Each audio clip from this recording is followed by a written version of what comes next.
देख रहे हैं विकासनामा न्यूज, आपके साथ मैं हूं राशि। आइए खबरों की शुरुआत करेंगे। ग्वालियर की झांसी रोड थाना पुलिस 3 दिन पहले कोर्ट से जारी गिरफ्तारी वारंट को तामील करने के लिए आरटीआई एक्टिविस्ट आशीष चतुर्वेदी के घर पहुंची थी। इस दौरान आशीष की पुलिस के साथ झड़प हो गई थी। इस दौरान आशीष ने अपना सिर दीवार से फोड़ लिया था।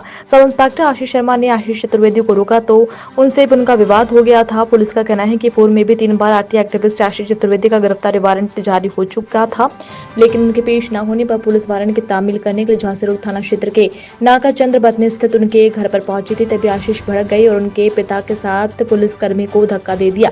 इसके बाद पुलिस ने आरटीआई एक्टिविस्ट आशीष चतुर्वेदी और उनके पिता ओम प्रकाश चतुर्वेदी और मां विनीता चतुर्वेदी के खिलाफ शासकीय कार्य में बाधा डालने का मामला दर्ज कर लिया है। प्रभारी मंगल सिंह पपोला का कहना है कि इससे पूर्व 3-4 बार आशीष के गिरफ्तारी वारंट जारी हो चुके थे, लेकिन गिरफ्तारी से बचने आशीष वारंट की तारीख से पहले ही गायब हो जाता था।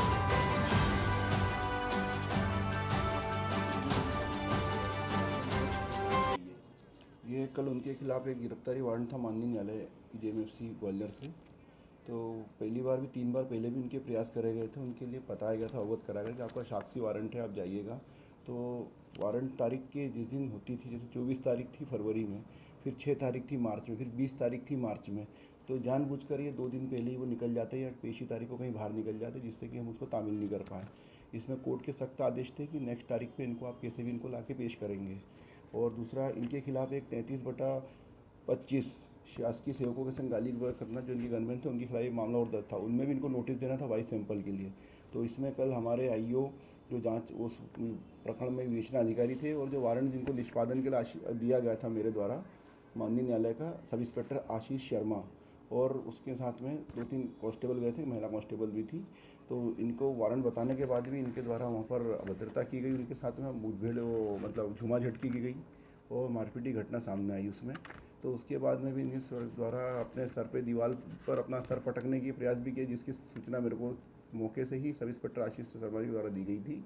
तो मैं भी और अन्य फोर्स के संग पहुंचा कि वहाँ कोई वो घटना नहीं हो जाए कुछ, और अपने फोर्स के साथ भी कोई घटना नहीं हो जाए, और आशीष अपने साथ भी कोई घटना नहीं करते। हम अपने साथ के सभी लोग, मैं खुद पहुँचा था बाद में 15-20 मिनट के बाद में वहाँ पर। तो वो घटनाक्रम हुआ था उसमें, मतलब जानबूझ के नाटक नौटंकी उनके द्वारा की गई, उसमें ऐसा प्रतीत हो रहा हो प्रथम दृष्टया वहाँ पर उसमें। और चूँकि हमारे फोर्स पे भी मतलब उनके द्वारा हमला किया गया है वारंट निष्पादन के दौरान, जो कि एक शासकीय सेवा कर रहे थे, वो अपनी कर्तव्य के दौरान थे, माननीय न्यायालय के आदेश के वारंट का पालन निष्पादन कर रहे थे। तो इस दौरान आशीष को चोटें आई, तो उसके तारतम्य उनके और उनके परिवारजन इनके द्वारा से विरोध किया गया। उनको हमने एक मामला दर्ज किया है, शासकीय कार्य में बाधा, शासकीय सेवक के संग हमला करना, उसके संग मारपीट करना, उनको डराना धमकाना, इस संबंध में। इसमें प्रथम तो आशीष चतुर्वेदी हैं, इसमें प्रथम आरोपी, और उनके जो पिताजी हैं ओम प्रकाश जी, और उनकी जो माता है विनीता जी। सर जो सर बोला उसका वीडियो भी सामने आया। हाँ, इसका वीडियो सामने दिख ही रहा होगा, सभी को पता है, मेरे को भी मिला है। और हमने जो कांस्टेबल गए थे हमारे, वो उनके द्वारा ही वीडियोग्राफी की गई है। क्योंकि कई बार वो होता है कि उनके द्वारा गलत एलिगेशन लगाए जाते हैं, तो हम बहुत मतलब केयरफुल होकर ही जाते हैं इसके पर जाकर, जब भी जाते हैं। क्योंकि कई बार ऐसी घटनाएं हो चुकी हैं कि वो आपने भी ऑडियो सुना होगा, कई प्रकार की अभद्र गालियाँ इनके द्वारा अपने गनमैनों को दी जा रही है। तो कोई बदतमीजी वगैरह इनके द्वारा न की जाए। आत्मसम्मान के संग हर कोई कर्मचारी अपनी नौकरी करता, फिर पुलिस फोर्स में तो डिग्निटी का मेंटेन करना ज़्यादा ही जरूरी है। और इस तरह से गाली गलौज अगर सुनेगा आदमी, तो बीट में सरकारी अधिकारी कैसे डिग्निटी और अपने उससे कार्य का निष्पादन कर पाएगा। तो हम लोग वीडियोग्राफी करते हैं महिला अधिकारी के द्वारा, और जो अपने जो कर्मचारी गए थे कांस्टेबल, उनके द्वारा अपने मोबाइल से इनका वीडियोग्राफी की गई थी, और वो उसी का वीडियो है वो।